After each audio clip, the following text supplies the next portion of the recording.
साले को, पकड़ो साले को, पकड़ो साले को, पकड़ो। पकड़ो, रुक, पकड़ो,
जब कभी भूकंप, तूफान या बाढ़ जैसी कोई प्राकृतिक आपदा आती है तो हम कुदरत को दोष देते हैं। हमें लगता है कुदरत हमें नुकसान पहुंचा रही है। लेकिन क्या आपने और हमने कभी यह सोचा है कि हम कुदरत को कितना नुकसान पहुंचाते हैं? सावधान इंडिया में यूं तो हम हमेशा इंसानों पर होने वाले जुल्म की कहानियां दिखाते हैं, लेकिन आज हम आपको कुदरत के साथ किए जा रहे जुल्म की एक कहानी सुनाने वाले हैं। किस तरह एक जंगल को अंदर ही अंदर से खोखला कर दिया जाता है, कैसे पूरे के पूरे जंगलों पर अवैध शिकारियों और तस्करों ने अपना कब्जा जमाया हुआ है, कैसे जंगल से पेड़ और जानवरों की संख्या दिन ब दिन कम होती जा रही है, कैसे जंगल एक बाजार बन गया है और कैसे इस लाखों करोड़ों के बाजार की वजह से कत्तलीना राजा जैसे तस्करों ने जंगलों में लूट मचा रखी है। कोई भी इन तस्करों के खिलाफ आवाज उठाता तो उसे मार दिया जाता। अभी अभी आपने जिस फॉरेस्ट ऑफिसर का कत्ल होते देखा, उसने भी कत्तलीना राजा के खिलाफ आवाज उठाने की कोशिश की थी। उस शहीद ऑफिसर के बदले कुछ समय बाद रविशंकर करियप्पा की नियुक्ति की गई। करियप्पा, जिन्हें जंगलों से एक खास लगाव था। तुम भी ना अपने आप में एक केस स्टडी हो करियप्पा। ड्यूटी ज्वाइन नहीं की और तुम्हें फॉरेस्ट देखना है। तुम्हारी जगह कोई और होता ना तो फॉरेस्ट चेकपोस्ट का पोस्ट पकड़ता और मजे करता। लेकिन पता नहीं तुम्हें जंगल से क्यों इतना प्यार है। सालों से यही करते आए हो और अब नगर होल के जंगलों की खाक छानोगे। क्या पूरी लाइफ तुम्हें यही करना है? सोचा तो कुछ ऐसा ही है सर। आओ यहाँ। अच्छा एक बात तो बताओ करियप्पा, क्या मजा आता है तुमको यहाँ? मजा नहीं आता है सर, लेकिन इस जंगल को हम लोगों का बहुत जरूरत है। पहले तो ये जंगल जानवरों का घर हुआ करता, अब यहाँ जानवर कम और इंसान ज्यादा रहता है। पता है वो हडलू का जंगल में जानवरों को खेलने कूदने का बहुत जगह था, लेकिन अभी क्या होता है वहां? बाम्बू, चंदन, गांजा, कौन सा पेड़ बोया जाता है सर। जानवरों को मारा जाता है, उनकी खाल खींची जाती है और न जाने क्या क्या चीजों को बेचा जाता है। सर ये जंगल है ना, ये एक बाजार बन गया है और ये पेड़ और ये जानवर इनका प्रोडक्ट बन गया है। सब इलीगल है, एवरीथिंग इज इलीगल सर। लेकिन हम लोग कुछ करते नहीं और इन लोगों को बढ़ावा मिलते जाता है। तुम्हें लगता है तुम ये सब रोक सकोगे? सर कोशिश तो कर सकते हैं ना। हा? एक अकेला आदमी ये पूरे जंगल की गणित को रोक नहीं सकता। सर कुछ बदलना होगा तो किसी ना किसी को तो स्टेप उठानी पड़ेगी ना। तुम तो पूरे क्रांति के मूड में आए हो करियप्पा। आओ चलो। वेलू, क्रांतिकारी साहब है, खास ख्याल रखना। करियप्पा बस एक बात का ध्यान रखना, यहाँ के शिकारी बहुत ही खतरनाक है, दुनिया भर के हथियारों से लेस। तुम अपनी गन हमेशा अपने पास रखना। तुमसे पहले जो ऑफिसर था वो यहीं मारा गया, on duty. Sir don't worry, मैं अपना और इस जंगल का पूरा ख्याल रखेगा। All the best. Thank you sir.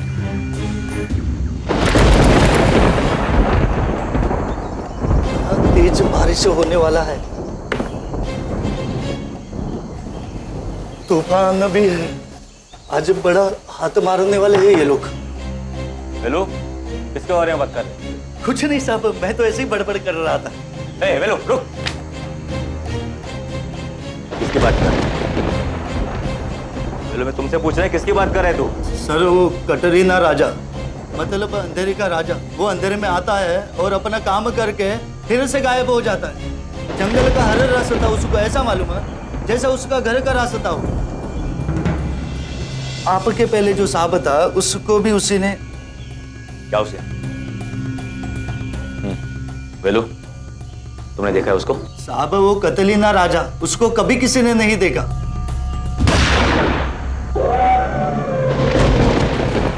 Velu torch ले। साहब कोई फायदा नहीं। वेलू टॉर्च ले। आप मत जाइए, आपके साथ कोई और है भी नहीं और अकेला बाहर जाना बड़ा खतरनाक है। वेलू काम है वो मेरा। हाँ तुम अपना वॉकी टॉकी ऑन रखना, कुछ होगा तो मैं बोलता हूँ तुमको, ओके?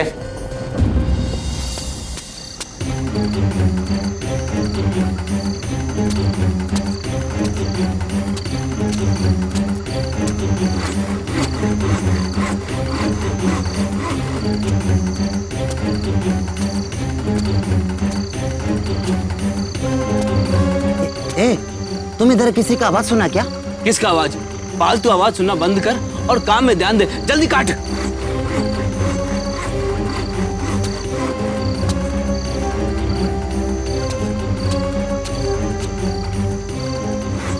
काट जल्दी, मैं देखता हूँ कौन है साला। जल्दी काट।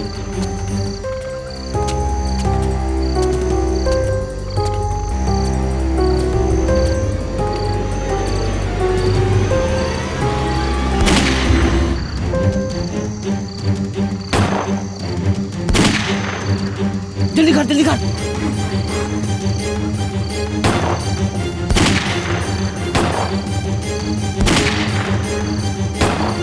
उठा, उसको उठा, जल्दी उठा, जल्दी करो, भाग जल्दी करो, जल्दी भाग।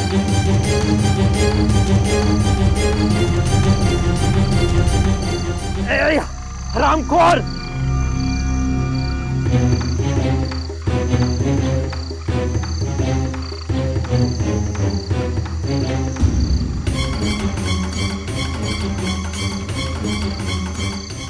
मार दिया। वेलू बोलो, हाथी को गोली मारकर तालाब की तरफ भाग गए। जल्दी से चेक पोस्ट पर खबर कर दो, सब जगह से नाकाबंदी कर दो। वेलू फास्ट। पूजा करते समय सबसे पहले भगवान गणेश की पूजा की जाती है। एक तरफ तो हम अपने इस प्रिय भगवान को इतना सम्मान देते हैं और दूसरी तरफ उनके प्रतीक हाथियों की निर्ममता से हत्या करते रहते हैं। आखिर क्यों इस तरह मारा जा रहा है जंगली जानवरों को? क्यों सरकार इसे रोक नहीं पा रही है? 2006 के वाइल्ड लाइफ प्रोटेक्शन एक्ट के तहत बाघ या अन्य किसी संरक्षित जानवर को मारना या नुकसान पहुंचाना एक दंडनीय अपराध है। लेकिन रवि करियप्पा सिर्फ कानून के सहारे बैठने वालों में से नहीं थे। वो अपनी जान पर खेलकर भी इन बेजुबान और बेसहारा जानवरों को बचाना चाहते थे। लेकिन अफसोस की बात यह है कि अपनी इस मुहिम में उन्हें अपने डिपार्टमेंट का सहयोग भी नहीं मिला।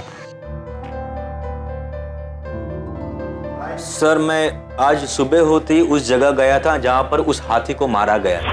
वहां पे कुछ शिकारियों के पैरों के निशान मुझे मिले।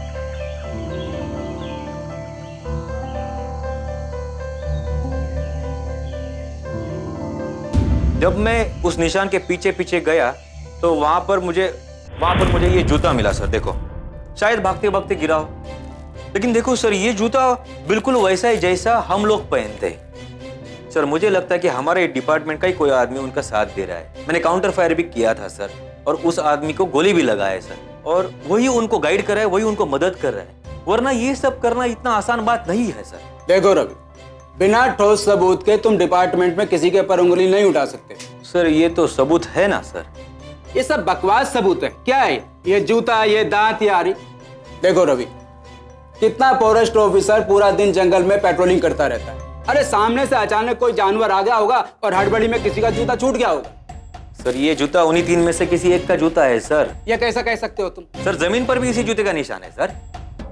सर ये निशान पुराने नहीं है सर, 10 सालों से मैं जंगल में घूम रहा है सर। पुराने और नए निशान के बीच का डिफरेंस मुझे पता चलता है। रवि, तुम इस बात को कैसे साबित करोगे कि ये उसी इंसान का जूता है जिसको तुमने गोली मारी? सर उसके ऊपर खून लगा है सर, आप चाहिए तो चेक कर सकते हैं। हो सकता है ये सब तुमने खुद नहीं प्लांट किया हो।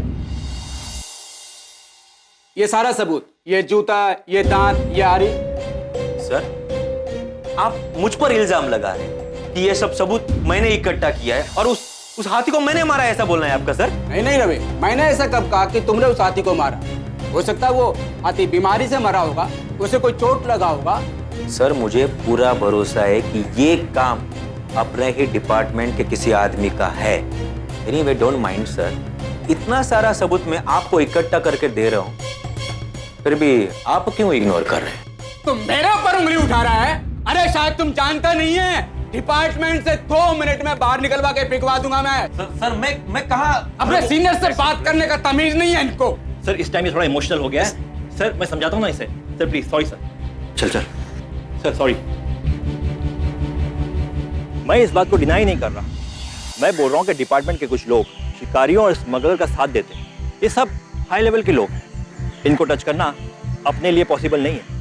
इनसे फाइट करोगे ना तो खुद अपने लिए प्रॉब्लम खड़ा करोगे। देखिए सर, पूरा जंगल जानता है कि इस सब के पीछे कतलीना राजा का हाथ है, फिर भी हमारा डिपार्टमेंट तो चुपचाप बैठा है।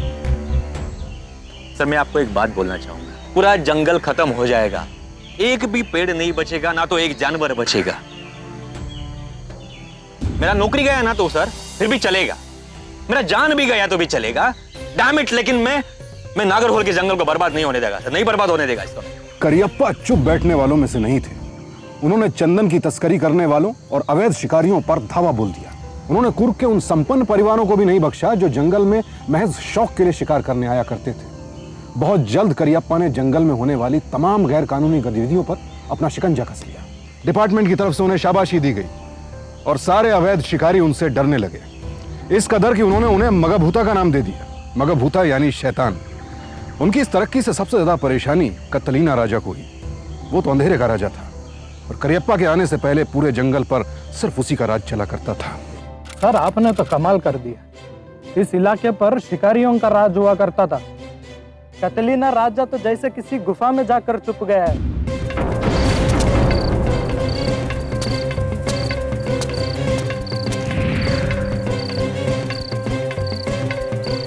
ऐसा नहीं है, ये तूफान के पहले का शांति है। वो अपने आप को पहले से ही जंगल का राजा मानता है। वो इतना जल्दी हार नहीं मानने वाला। वो सही मौके का तलाश कर रहा है। उस साले करियप्पा की वजह से हमारा सब कुछ बर्बाद हो गया। समझता क्या है अपने आप?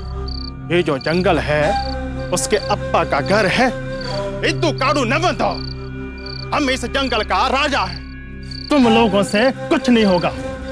अब हम देखेगा, काट के फेंक देगा साला। देख बेटा, हर जानवर जंगल में अपना एक जगह तय कर लेता है। वो जगह सब्जी कॉफी, वो जगह उसका खुद का जगह है, हमारा नहीं। मैडम जी कॉफी पानी मैं डाला था। मैडम आप लोग के पीछे पीछे में यहाँ आते तो यहाँ का माहौल है एकदम चेंज हो जाता। देखिए साहब अभी कितने खुश है। अब क्या उसको पढ़ाने बैठ गए बेचारा। यहाँ स्कूल की किताबों से निकलकर छुट्टियां मनाने आ जाते हैं और आप है कि किताबें लेकर उसको पढ़ाने बैठ गए। नहीं, मुझे अच्छा लगता है।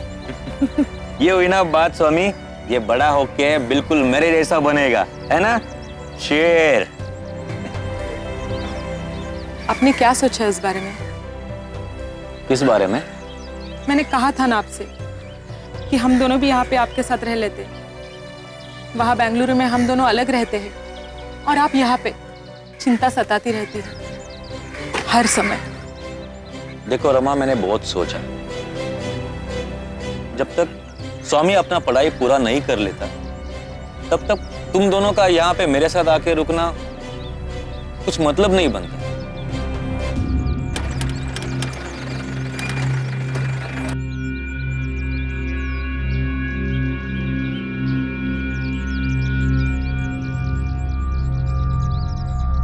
Yes sir. कल रात तुम पेट्रोलिंग के लिए जंगल में गया था? हाँ गया था सर।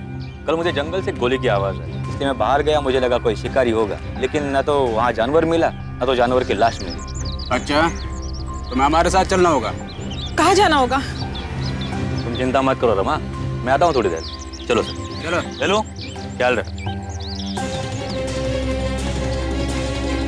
ये देखो रवि, इसको तुम्हारी गोली लगी है। ये कोई शिकारी नहीं है, एक आदिवासी है जो कॉफी प्लांटेशन में काम करता था। उस दिन जंगल में पटक गया था।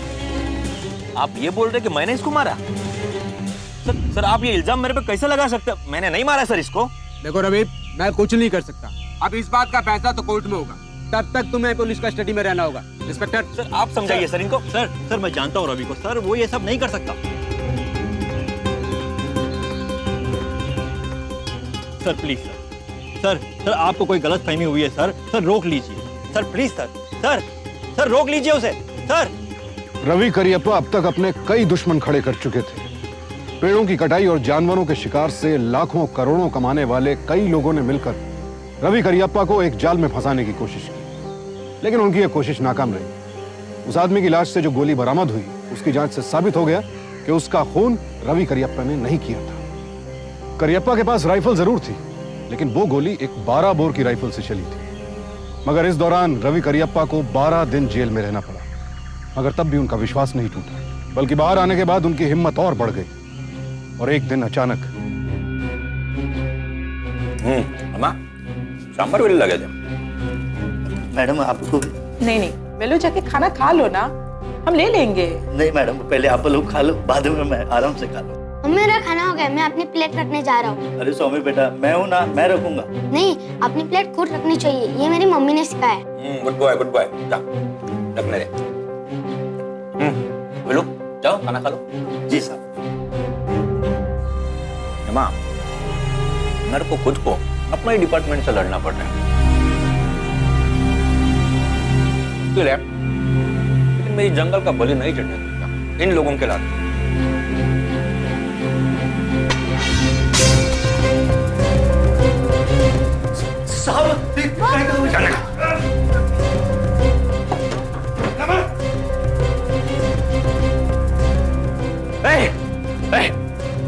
स्वामी, बच्चे को छोड़ दे।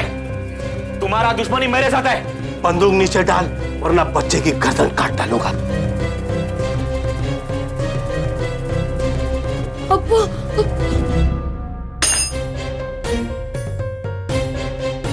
अपने ट्रांसफर का डिमांड कर, वरना पछताएगा। और हमारे पीछे मत आना, नहीं तो तुम्हारे पूरे परिवार को काट डालेगा। इन्हें चाहे बैंगलोर भेजो या मुंबई, समझो? स्वामी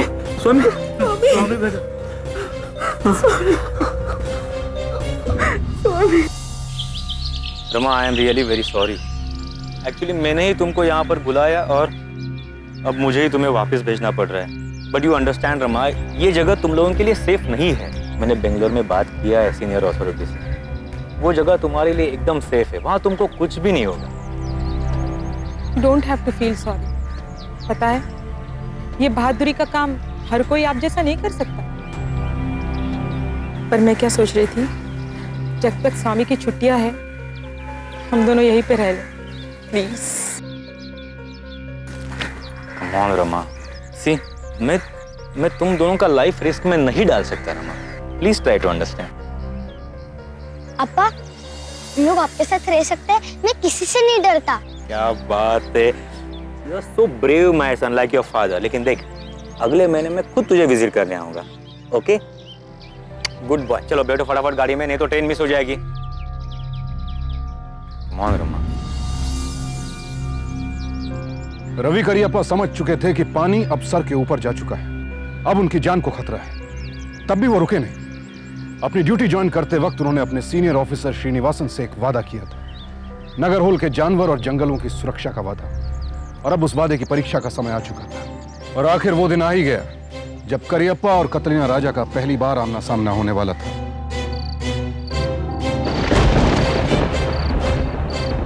सर क्या हुआ? सर, वो कतरीना राजा और उसका आदमी लोग मुरकल का तालाब के पास घूम रहा है। ऐसा लग रहा है वो लोग हाथियों का आने का इंतजार कर रहा है।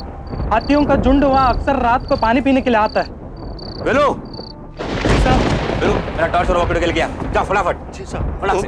सुनो वेलू, टॉवर में मेरा दूरबीन है, वो भी लेके आ। तुम लोग मेरे साथ चलो, जल्दी वेलू।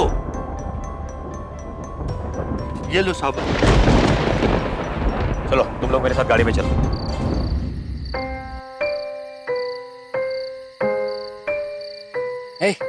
क्या तुम इस टॉर्च को इधर उधर घुमाता? इसको बुझा, इधर ला। और याद रखना, गोली सीधे आती के सिर पर लगती। हेलो हेलो, चेक पोस्ट पे खबर कर दो, कोई भी गाड़ी जंगल के अंदर या बाहर नहीं आने चाहिए। ओके?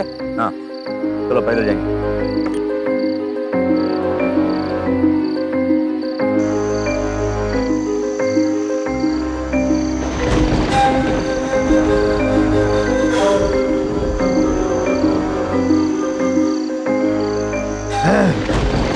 अगर आज हाथी नहीं मरा तो मैं तुमको मारेगा।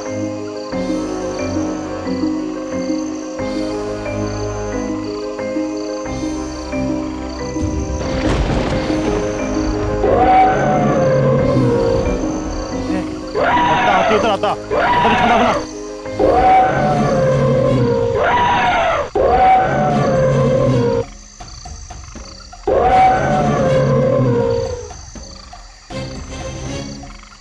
हाथी पानी के पास ही है, तभी वो ऐसा चिल्लाते। हमें जल्दी पहुंचना पड़ेगा। वो लोग यहाँ पर ही है। Take positions.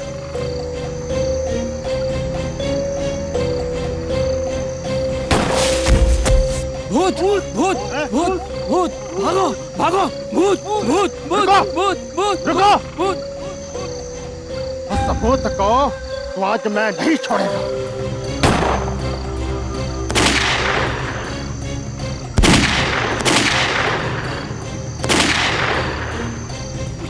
रिंडी रिंडी रिंडी।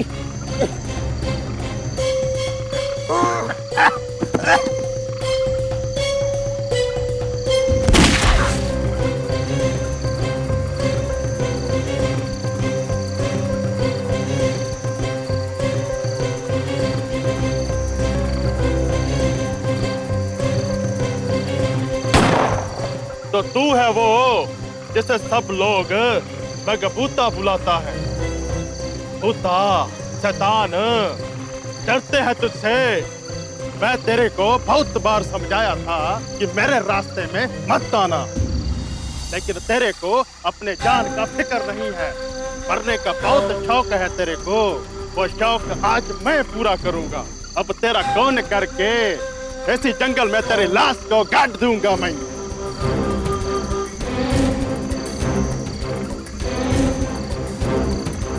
कतरीना राजा, अंधेरे का राजा। सब कहते हैं तुम अंधेरे में गुम हो जाता है और कोई तुझे पहचान नहीं पाता है।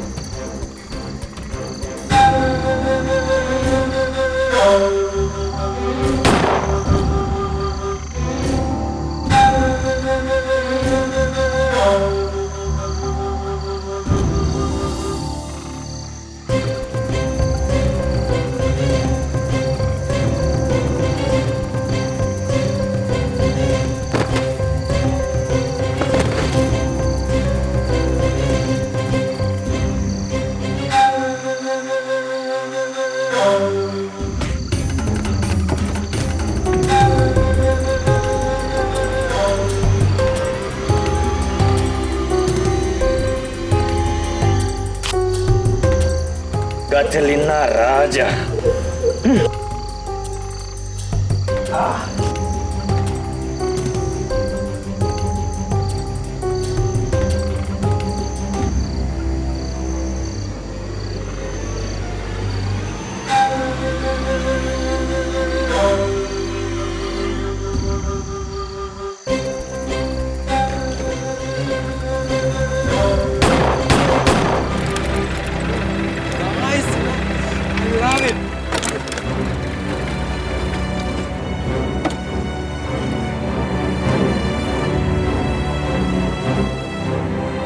Thank you sir.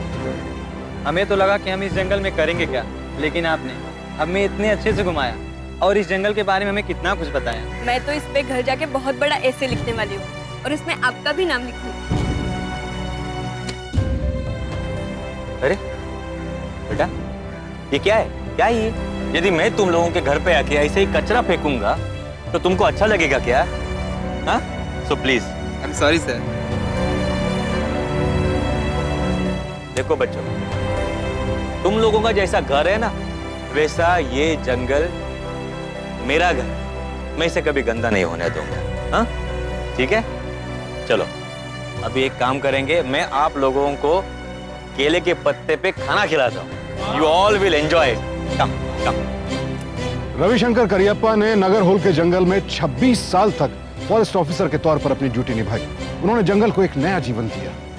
चीते, भालू, हिरन, तमाम जानवर अब यहाँ लौट आए। अब ना यहाँ चंदन की तस्करी होती है और ना शिकार। एक इंसान के दृढ़ निश्चय ने सब कुछ बदल दिया। जंगल से जुर्म का अंत हो गया। रविशंकर करियप्पा ने हमारे लिए एक मिसाल कायम की है। उन्होंने साबित किया है कि बदलाव के लिए बस एक चिंगारी की जरूरत होती है। किसी ना किसी को शुरुआत करने की जरूरत है बस। श्री रविशंकर करियप्पा 1994 में रिटायर हुए और आज वो नई पीढ़ी को जंगल के संरक्षण और वन्य जीवन के संरक्षण की शिक्षा देते हैं। हम रविशंकर करियप्पा जी की बहादुरी को सलाम करते हैं और आप सबसे आग्रह करते हैं कि आप हाथी दांत से बनी वस्तुएं, जानवरों की खाल या ऐसा कोई भी सामान ना खरीदें जिससे वन्य जीवन को नुकसान पहुंचता हो। और अगर आप ऐसे किसी व्यक्ति को जानते हैं जो ऐसी वस्तुओं का व्यापार करता हो या अवैध शिकार करता हो तो तुरंत पुलिस को सूचित करें। कल आपसे फिर मुलाकात होगी एक और कहानी के साथ, एक और ऐसी सत्य घटना के साथ जब एक इंसान की बहादुरी ने जुर्म को मुंहतोड़ जवाब दिया। सावधान इंडिया, इंडिया फाइट्स बैक।